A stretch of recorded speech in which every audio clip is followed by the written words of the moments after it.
You kill your first man at 15, not because you're brave, but because you're scared. The man is riding toward your family's ranch outside Dodge City with a revolver in one hand and a bottle in the other. He's drunk enough to sing and angry enough to kill somebody. Your older brother Thomas steps onto the porch with your father's rifle. He tries to raise it. His hands shake. The rifle slips. You catch it before it hits the ground. The drunk man sees the movement and points his revolver. You pull the trigger first. The rifle kicks like a mule. The man falls backward off his horse and lands in the dirt with a sound that doesn't resemble anything from the dime novels you've read. It isn't dramatic. It isn't heroic. It sounds like somebody dropping a sack of grain. The horse keeps going. The man doesn't. For 3 seconds, nobody moves. Then your mother starts screaming. The dead man turns out to be a ranch hand from 20 miles away. Drunk, angry, looking for somebody else entirely. The sheriff rules it self-defense. Everyone in town agrees. Everyone except you. Because when you close your eyes that night, you don't remember the gun. You remember how surprised he looked, as if dying wasn't part of his plan. Which, to be fair, it probably wasn't. You live on 40 acres of dry land that barely deserves to be called a ranch. Your father died when you were 10 after a horse rolled on him during a storm. A horse slipped. Your father was underneath it. Life continued without asking permission. Your mother runs the place now, which mostly means fighting debt with the determination of a person who has run out of alternatives. Thomas handles cattle. You handle everything else. You're good at fixing fences, good at tracking, good at noticing things, and terrifyingly good with a rifle. Nobody taught you, you just understand it. The way some people understand music. You see angles, distances, timing. You know where things will be before they get there.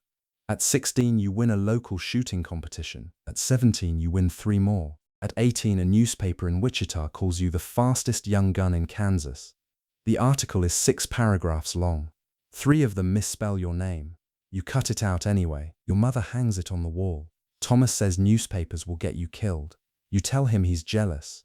He says maybe. The truth is that fame arrives slowly. Then all at once. A traveling showman offers you money to perform trick shots. A gambler offers to back you in competitions. A businessman wants to put your face on rifle cartridge advertisements. Within 2 years, people you've never met know your name. Men challenge you, women smile at you, children pretend to be you. You are 20 years old and convinced you've figured life out. Then a boy named Eli Harper arrives. He's 16, skinny, freckled, and young enough that your first thought is he's lost. He walks into a saloon in Abilene while you're eating stew. He stops beside your table. The room goes quiet. Everyone knows what this is. Eli says he wants a duel. The entire saloon laughs, including you, especially you. The boy weighs about as much as a saddle. You ask why. He says because you're famous. You tell him to find a different hobby. He says people become legends by beating legends. The room laughs again, but this time, nobody is laughing at him. They're laughing because they want to see what happens. You leave. The next week brings challenge after challenge. You realize something uncomfortable. Being the fastest gunslinger in the West is a job, and every job has applicants. Young guns think your reputation belongs to them. Drunk cowboys think killing you would make a good story. Every fool wants your place. You start sleeping less. You check every doorway before entering. You sit with your back against walls. You stop enjoying towns. Then Eli Harper comes back. This time he's serious. No audience, no saloon, just the 2 of you near the livery stable. He says his father died watching you shoot in a competition.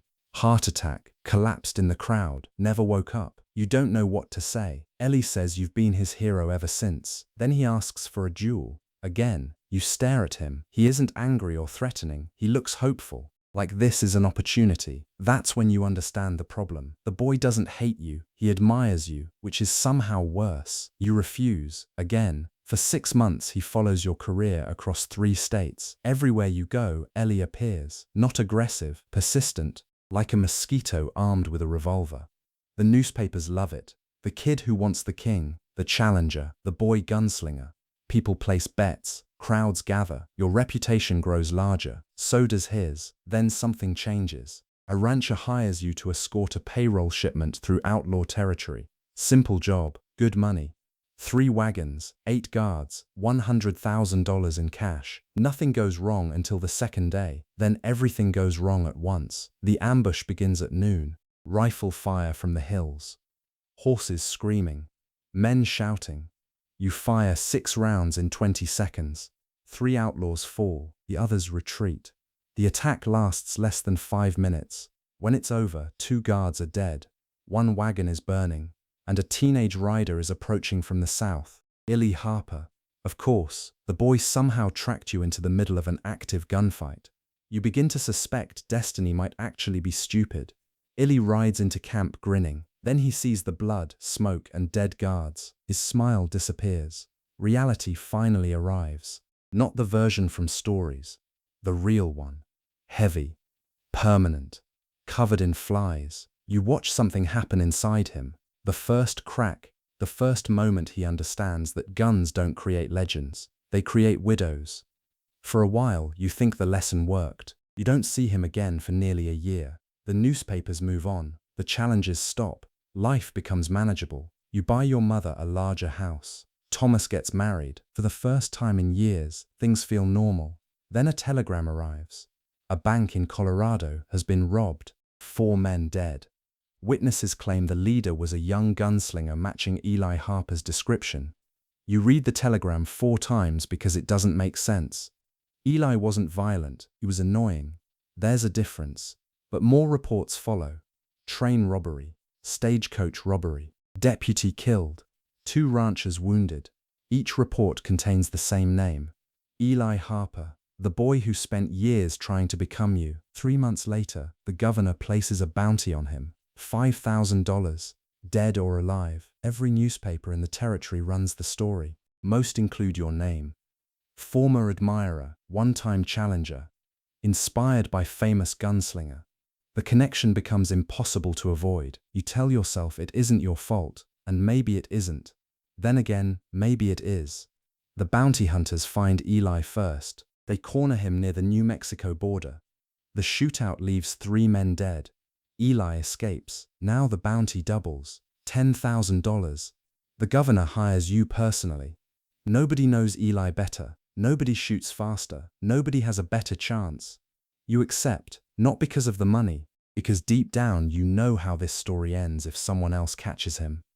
The hunt lasts 4 months across deserts, mountains, and ghost towns, so isolated they barely qualify as locations.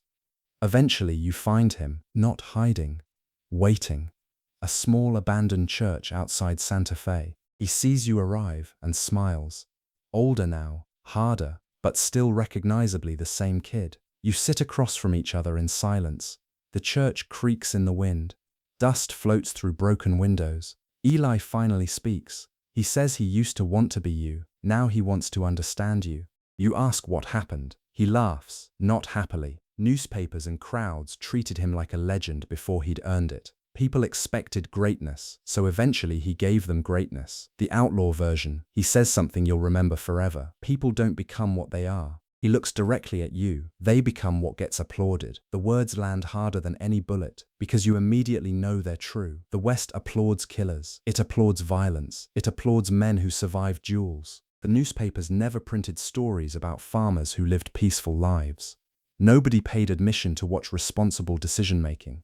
You became famous because people enjoyed watching danger from a safe distance, and Eli grew up watching them celebrate you. The church goes quiet. Eli says he won't surrender. You already knew that. He says you're going to have to kill him. You knew that too. Outside, the wind pushes against the walls. Inside, 2 generations of the same mistake sit facing each other, one famous, one infamous. The difference feels smaller than it should. Eventually, you both stand.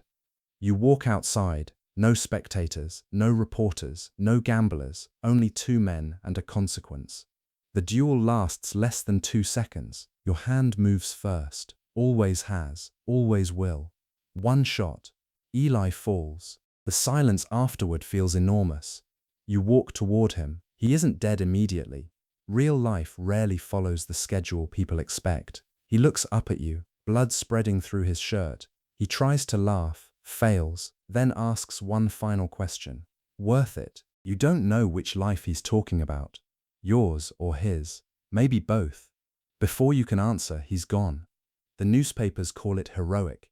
The governor sends congratulations. Your bounty payment arrives 3 weeks later. People celebrate. The legend survives. That's the official story. The real story is different. You stop shooting exhibitions. You stop accepting challenges. You stop reading newspapers, because every article feels like an obituary written in advance.